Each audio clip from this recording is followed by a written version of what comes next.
Father Lenar Hoyt began his story not with himself, but with the man whose name had become a private prayer and a private curse, Father Paul Dure.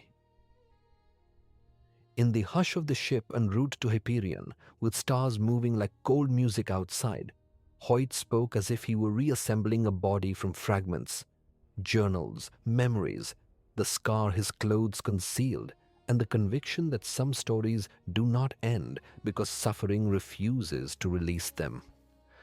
Before Hyperion, Dure had been a brilliant Jesuit scholar, a man of rare erudition and intolerable pride. He taught theology as if it were an applied science, and archaeology as if it were a confession, and he could charm an audience into believing that God's fingerprints smudged every shard he catalogued. Then came the scandal, one of those ecclesiastical civil wars fought over a relic, an attribution, a footnote with the weight of a millstone. He had defended the authenticity of a saint's remains too vigorously, bent procedure, sworn to evidence that later unraveled. Whether he lied or merely wished too hard was left to committees and whispers. What mattered was disgrace. He accepted assignment to the mission files like a man stepping off a map. There, in the lists that no one reads, he found a covert of redemption, a primitive tribe on Hyperion in need of shepherding and unknown to the loud arguments of the core and the hegemony, the Bikura. He went not from ambition, but from the ache proud men mistake for humility. Hoyt's voice softened when he described the journey, the bland bureaucracy of travel, the polite ignorance of officers who had never read a single report from the outback domains, the way a porthole could turn space into a theology of emptiness. Hyperion grew in the glass, amber deserts, green scars of forest, the pale gleam of the far-time tombs.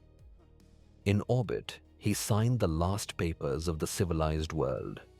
On the drop shuttle, he felt gravity tug like a reminder from an old instructor.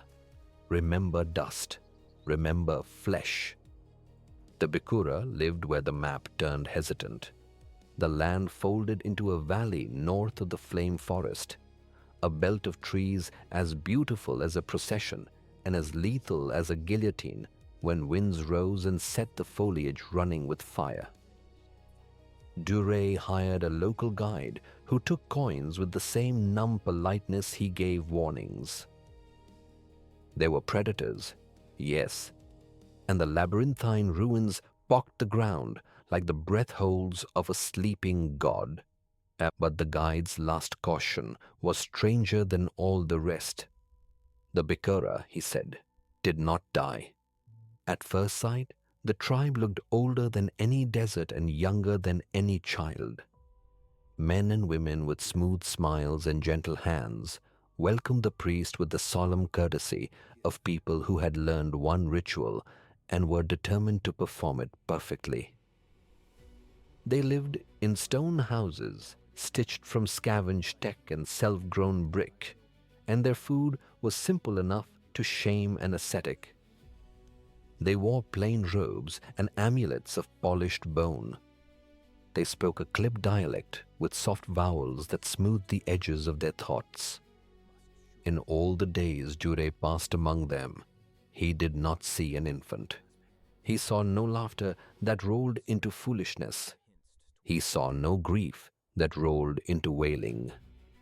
Their emotions moved like weighted pendulums, measured, predictable, never too far from center. The first intimacy they offered him came in the form of worship. They had a shrine, if that is what one calls a room, kept scrupulously clean and lit by a single lamp that burned with inoffensive light. There, upon a plain stone shelf, lay an icon in the shape of a symmetrical cross. No crucified figure, no anguish in wood or metal. Merely the emblem, small enough to fit in a pocket, smoothed by a century of fingers. When Dure asked the name for it, the tribe's elder, a man called Alon, pressed a palm to his own chest and said, "Gift." Dure had been trained to live inside questions the way sailors live inside storms. He watched. He helped mend, cook, recite the handful of prayers the tribe remembered. He listened to stories that felt like echoes, the same 4 parables retold until their edges rounded and their points grew blunt. He found the emptiness where children should have been. He watched couples clasp hands without any urgency that might lead to a birth. He wondered whether some old plague had burned away fertility and left only a mimicry of life, until he saw the scar. It was not a scar, not in any tidy medical sense. When a younger man bent to lift a basket, his robe fell open and revealed a piece of anatomy that did not belong on any human chest. It lay just to the left of the sternum, embedded in flesh, a cross-shaped growth with a dull organic sheen, as if chitin had learned modesty. The arms of the cross curved slightly, the surface latticed with hairline striations. Dure glimpsed it for a heartbeat and pretended he had not seen. Later, while he washed at the common cistern under a moon like pale bone, he saw another. And another, when a woman leaned to spread a sleeping mat. He examined one with permission, the way a priest's hand can be both a doctor's instrument and a penitent's apology. It was not decoration. It was grafted to blood and nerve, an invader that had found a perfect fit. "Gift," Alon repeated, touching the cross shape with a reverence that made Dure's own crucifix feel suddenly weightless. "From the one who gives life." "Where did you find it?" Dure asked.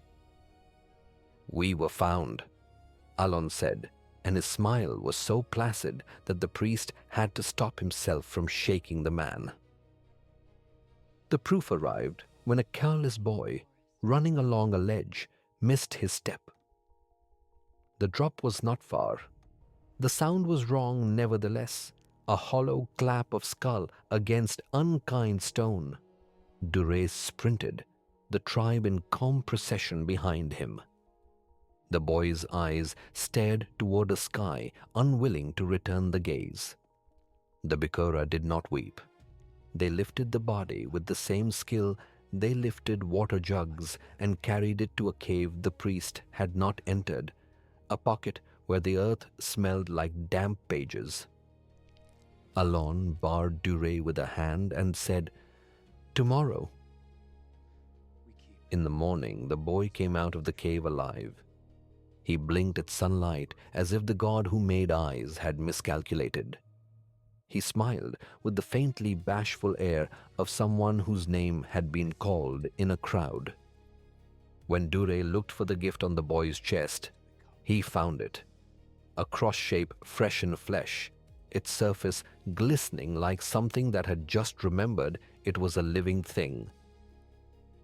"Resurrection," Dure whispered to a god who had not authorized this method. He set to work as any scientist would who has stepped into a miracle and discovered teeth. He recorded, dissected what evidence law and decency permitted, mapped the tribe's habits, and discovered a hole at the story's center into which all sense fell. The Bikura did not age normally. Scars did not linger. Memory did not accumulate. Their lives walked in small circles. They could not name their grandparents or the city that had once stood where the desert now lay. They managed tools with the simplicity of children, yet none of them was young. The cruciform, Dure adopted the name without irony, was a parasite that had learned to perform a saint's trick for a price the host did not notice until too late. It rebuilt flesh. It did not honor mind. One evening he sat with Alon and tried to phrase his horror as a question. "Do you remember before the gift?" Alon's gaze slid sideways and blankened. "We were found." "By whom?" "The one who gives life," Alon said, and smiled and touched the cross in his flesh. "He teaches. Does he have a face?" Alon brightened. "He has many." Dure could feel pride gather like a storm and crack somewhere in his chest. He wanted to tear the thing out of the elder with his nails. Instead, he walked until his legs argued with him, and he prayed, fiercely, foolishly, honestly. He decided to leave, to carry knowledge back to those who could declare it a blasphemy and quarantine it in the name of aesthetics, if not ethics. He packed quietly. He hid his journals in waxed fiber cases and cached them in places a lazy collector would overlook. He plotted the route to the pickup beacon and rehearsed what argument would persuade the guide to risk travel out of season. He woke from his planning with a mouth like copper and a weight on his chest that had not been dreamed into being. In the night, a hand had touched him with unspeakable tenderness. The Bikura had ministered to their friend. The cruciform sat against his heart like a small, satisfied animal. He did not scream. He found the scalpel he had kept for emergencies and cut. The pain focused him. Blood slicked the handle, and his hands remembered anatomy with the clarity of an old mass. He lifted one arm of the cross, thought of nails, thought of Golgotha, thought of the medicinal obscenity he was performing. The parasite clung like a lover. When he tore the last root out of muscle, he fainted.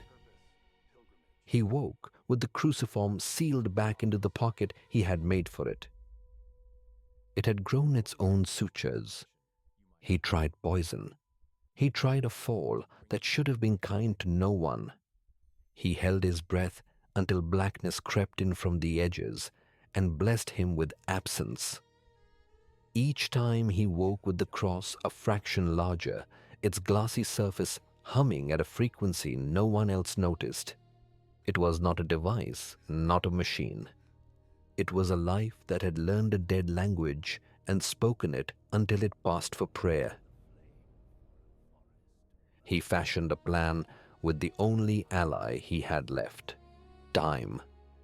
The flame forest moved like a tide when the winds changed, and when it came with a beauty that should have been illegal.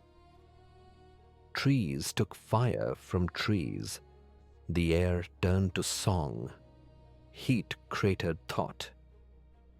He would place himself in the path of that procession and allow it to unmake him faster than the cruciform could remember him. He wrote that plan into his journals with a hand steadier than any sermon he had delivered. He rigged a platform. He gathered resin to glue his own hands. He chose a place where the Bikura rarely walked. He fasted for 2 days to thin the blood and entice the flames. On the appointed morning, the wind swung neatly into its new angle and brought with it the whisper of coming fire. He climbed the platform. He pressed his palms into resin and bound his wrists with cord the way a penitent might bind his life to a rule. He prayed without poetry. "Not like this, Lord.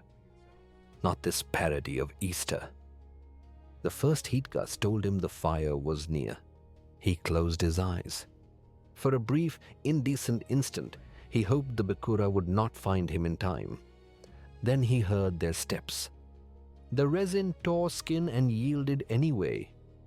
Hands as gentle as thieves unbound him and carried him away, while the procession of flames moved on with the unconcern of angels.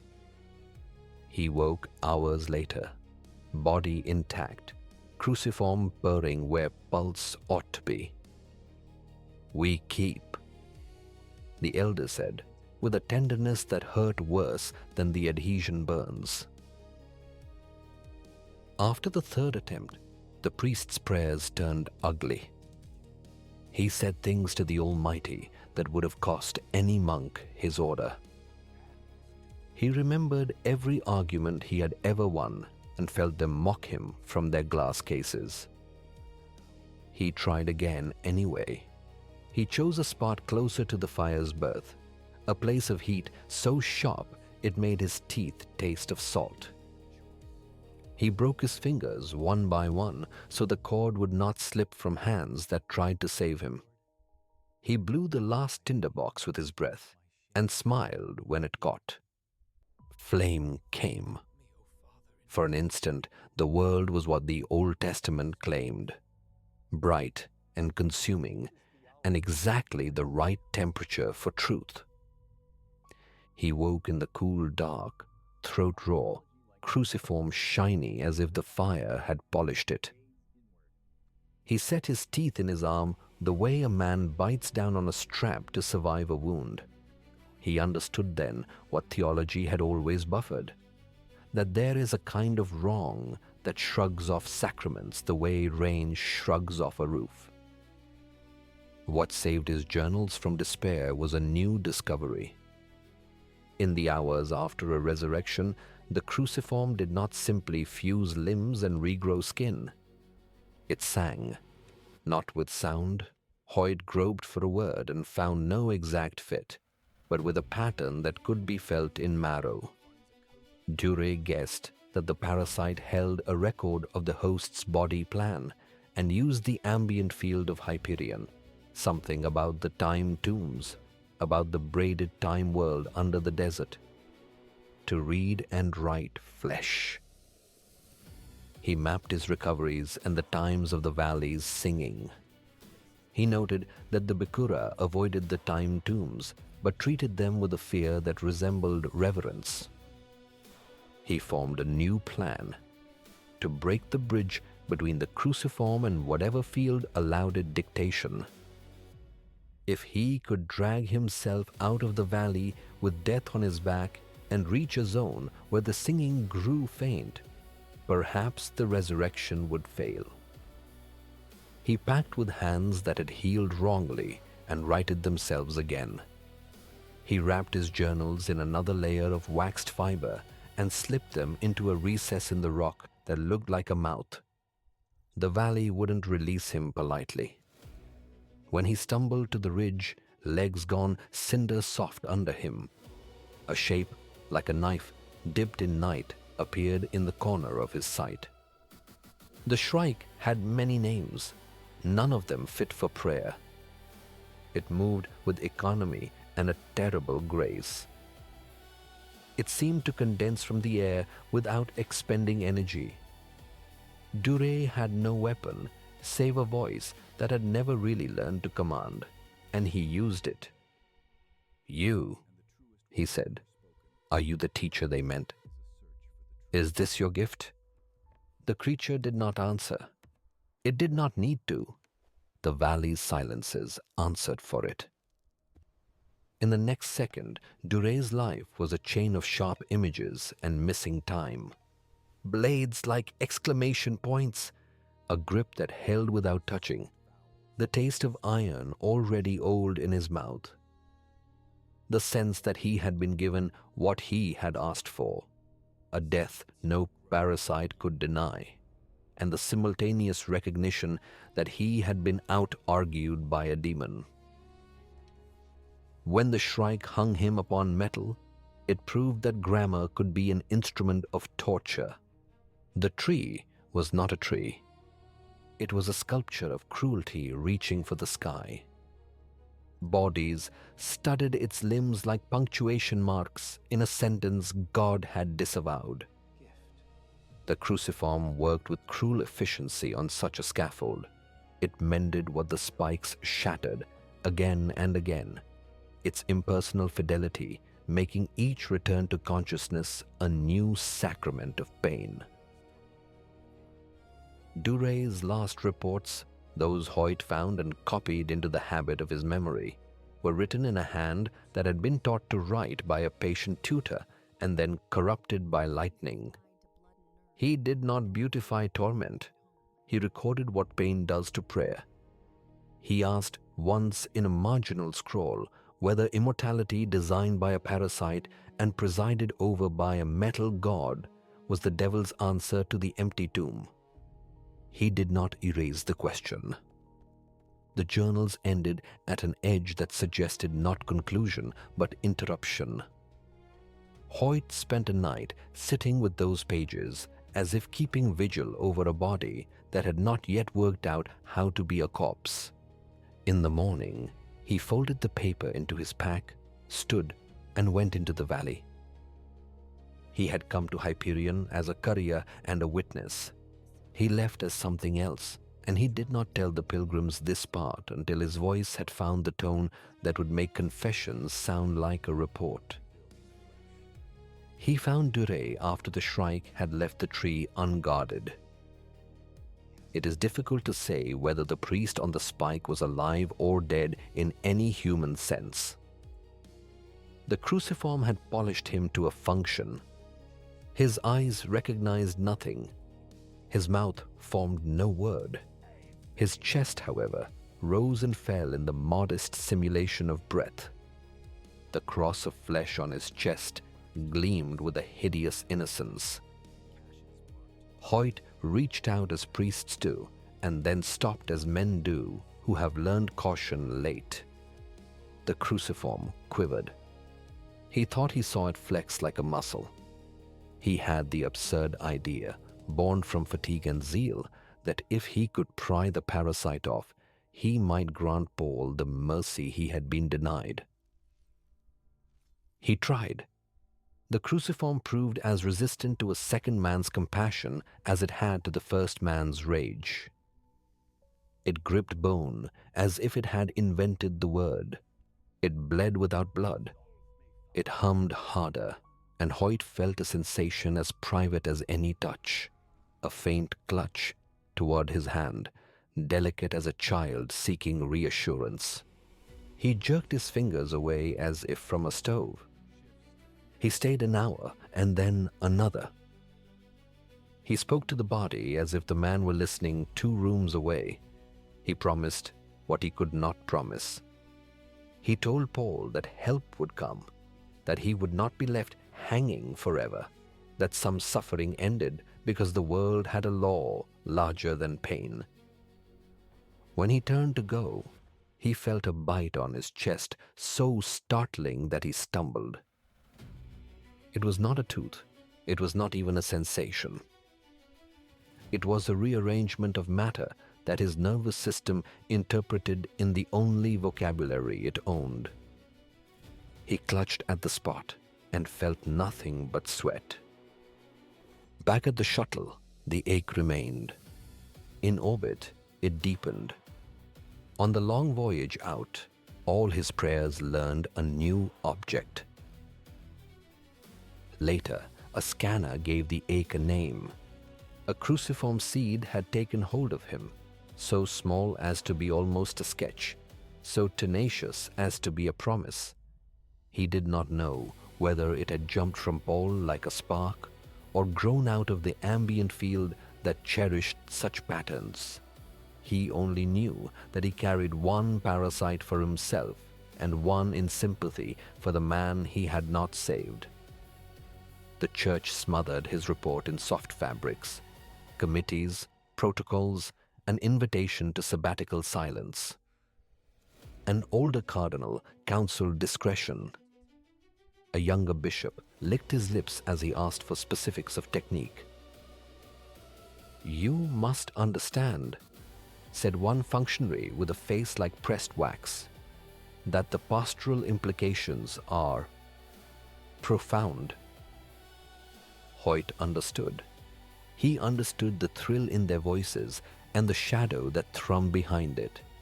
He understood why the Bikura had called their parasite a gift. He also understood that not all gifts are given in love. He did not publish. He did not preach. He booked passage on a ship bound back toward the world that had made a mockery of mercy and a theater out of pain. When the Hegemony Survey asked his purpose, he wrote a word that would not alarm officials: pilgrimage. In the retelling, Hoyt's voice contained a steadying note that did not belong to a man planning martyrdom so much as to a craftsman who knows his work at last. He remembered Paul as he had been before Pride and after Pride, before Hyperion and inside it, and the recollection made a bridge strong enough to carry all the questions. What does resurrection mean if it can be forced on flesh without consent? What kind of God permits a parody of Easter to masquerade as grace? What is the proper response to a gift designed to erase memory and call it eternity? He did not ask his listeners to answer. He allowed the silence to hold the questions the way the valley held the singing that only cruciforms heard. There were scenes, of course, that inserted themselves into the narrative like splinters, and Hoyt let them stand because they had not asked his permission. Dure in the Bikura shrine, fingers hovering above the icon, sensing the future like a heat just beyond his range of touch.